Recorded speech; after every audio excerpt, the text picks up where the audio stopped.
English premier league കിരീട പോരാട്ടത്തിൽ Manchester സിറ്റിക്ക് നിർണായക വിജയം. ഇന്ന് എവേ മത്സരത്തിൽ ടോട്ടനത്തെ പരാജയപ്പെടുത്തിയ മാഞ്ചസ്റ്റർ സിറ്റി ലീഗിൽ 1-ാം സ്ഥാനത്തെത്തി.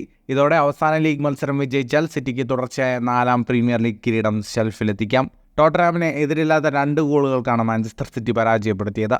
സൂപ്പർ സ്ട്രൈക്കർ എർലിംഗ് ഹാലണ്ടാണ് 2 ഗോളുകളും നേടിയത്. ഗോൾ രഹിതമായിരുന്നു ആദ്യ പകുതി. രണ്ടാം പകുതിയുടെ തുടക്കത്തിൽ സിറ്റി ആക്രമണം അഴിച്ചുവിട്ടു. ഡിബ്രൂയിനയുടെ ഷോട്ട് സ്പർസ് കീപ്പർ തട്ടിയകറ്റി.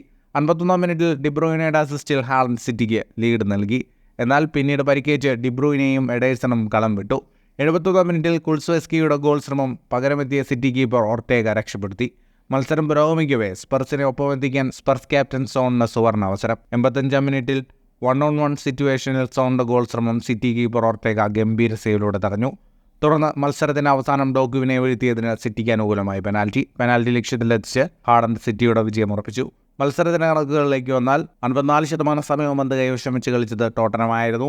10 ഷോട്ടുകളാണ് ടോട്ടനം തൊടുത്തത്. 5 ഷോട്ട് ഓൺ ടാർഗറ്റ്. 613 പാസുകൾ 88% കൃത്യതയോടെ ടോട്ടനം പൂർത്തിയാക്കി.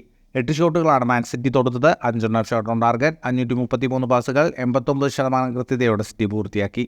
ഈ വിജയത്തോടെ ലീഗിൽ 37 മത്സരങ്ങളിൽ നിന്ന് 88 പോയിന്റുമായി മാഞ്ചസ്റ്റർ സിറ്റി ഒന്നാമതെത്തി. ആഴ്സണൽ 86 പോയിന്റുമായി രണ്ടാമത് നിൽക്കുന്നു. ലീഗിലെ അവസാന മത്സരത്തിൽ മാഞ്ചസ്റ്റർ സിറ്റി വെസ്റ്റ് ഹാമിനെയും ആഴ്സണൽ എവർട്ടനെയും നേരിടും. ഫുട്ബോൾ ലോകത്തെ കൂടുതൽ വാർത്തകൾക്കും വിശേഷങ്ങൾക്കുമായി സ്പോർട്സ് കഫേ ഇപ്പോൾ തന്നെ സബ്സ്ക്രൈബ് ചെയ്യുക.